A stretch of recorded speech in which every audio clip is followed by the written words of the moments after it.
Going to get my nails filled. This is a really basic thing. I was going to get my nails filled, but I had to get my son from the bus, and I only had a couple minutes.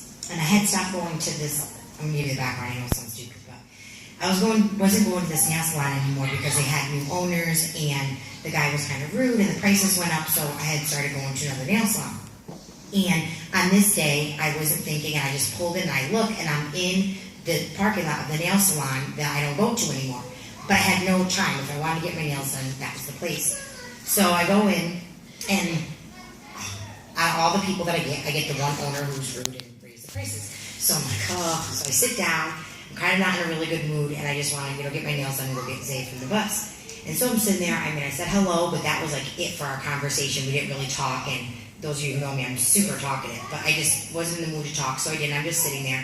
And as I'm sitting there, I just thought went through my mind, he's having chest pains, and it's coming from a big stress in his life. And I just looking around, and I just totally ignored what I felt, because I'm thinking, it just was like a passing thought, and I ignored it.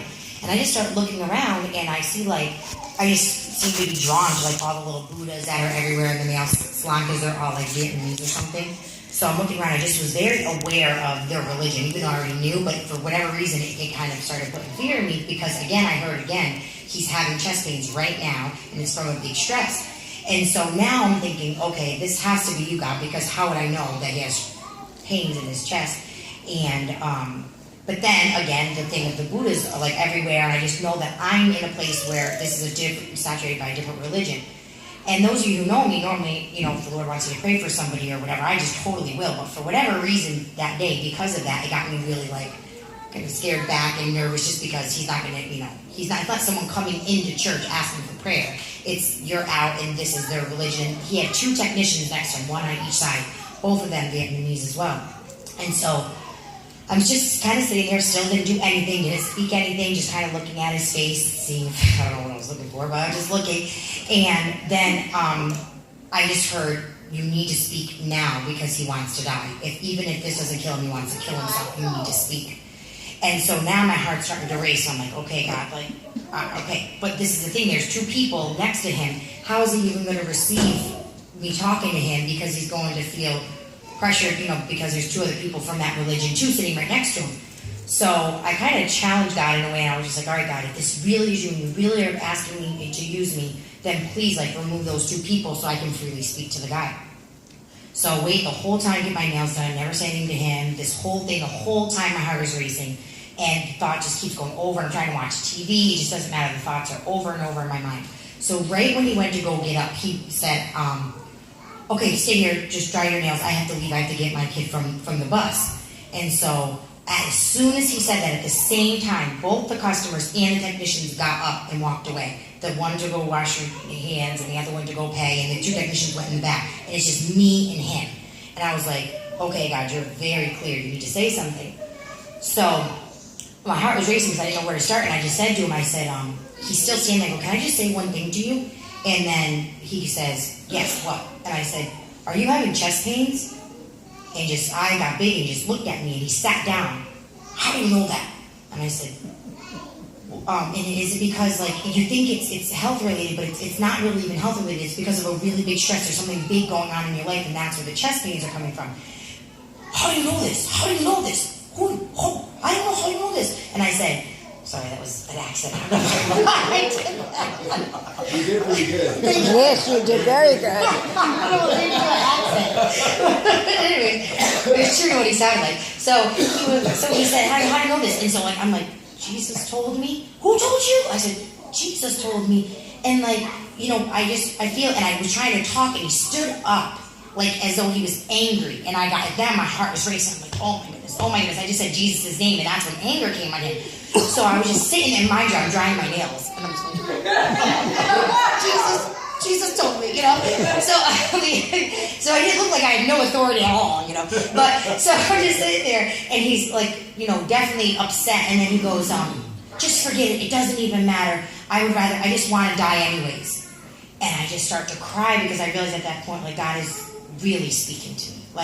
This is beyond, I knew it when he said, yes, he had the chest pains, or that he was shocked that I knew he had chest pains.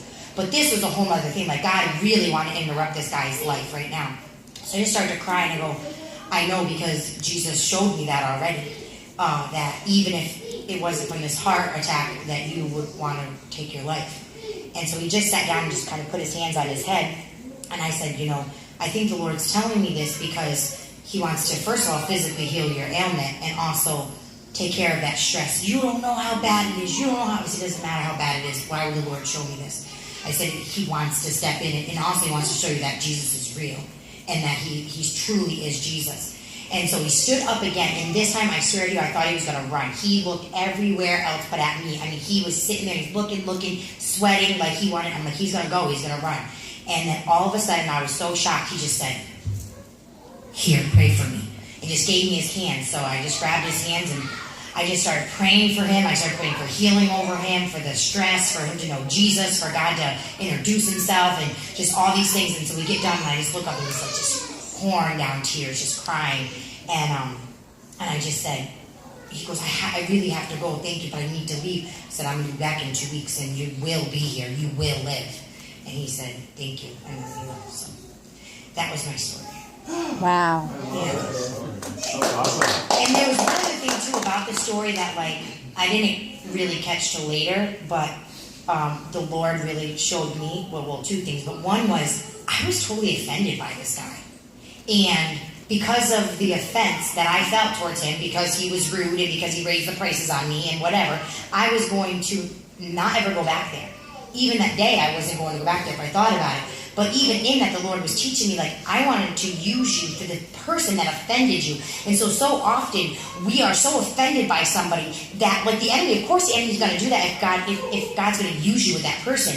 And so if I had totally walked in there and just was not going to, even sitting there, refused to let him work on me or whatever it was, or really refused to walk in there on my offense, God wanted to use me. And I'm like, God was just really showing me, no matter how people treat you, you cannot be offended. You can't afford to be offended when you say you want to be used for my glory. When you say you want to be my vessel all the time and you want to be used, what right do you have to be offended by people? These people don't know any better. They are living of the world. You're not supposed to be living of the world. So even if they're saying mean things or being nasty towards you, maybe God wants to use you for them. Why are you walking around in offense? How many people, I started thinking about after that, did I not be able to be used for God's kingdom because I was offended over something stupid? And so the Lord just really was showing me, every time I'm offended now, I'm thinking, maybe God wants to use me. I love you, so it's he just changed his mindset about, being offended. We cannot afford as believers, if we sit here all the time and we're reading the Word, we're saying, God, use us, and we want to see miracles, and we want to see your kingdom here, but yet we will walk around and be so offended by people, offended with people in the body. And those are people that God wants you to co-labor with. And many times, we don't even want to be used in our gifting with certain people because we're offended because they talked about us, or they didn't notice our gifts, or they didn't, call us for it, or whatever the thing may be. You're so offended, and God's like, what are you doing? And so that's just something that the Lord showed me, and he showed me mercy in that, because I still walked in there in offense. Don't get me wrong, this wasn't this thing where I walked in and I wasn't offended, so God used me. I walked in there offended, and God was showing me in his mercy, don't be offended. I wanted to use you for this guy. That's awesome word.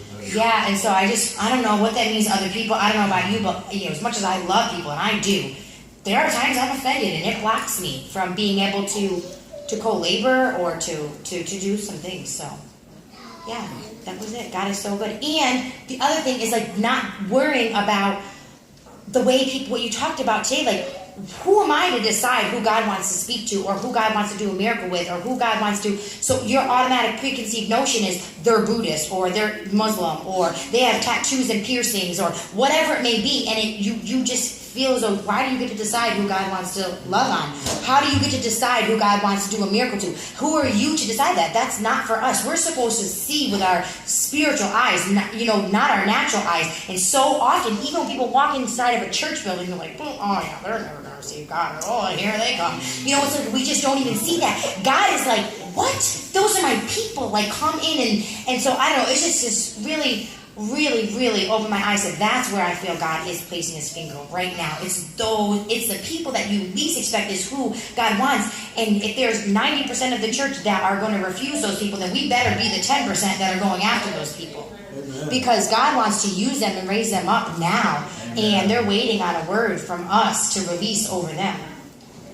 That's it. Preaching. Hallelujah. Right. Glory to God. Thank you, man. Thank you for letting me share.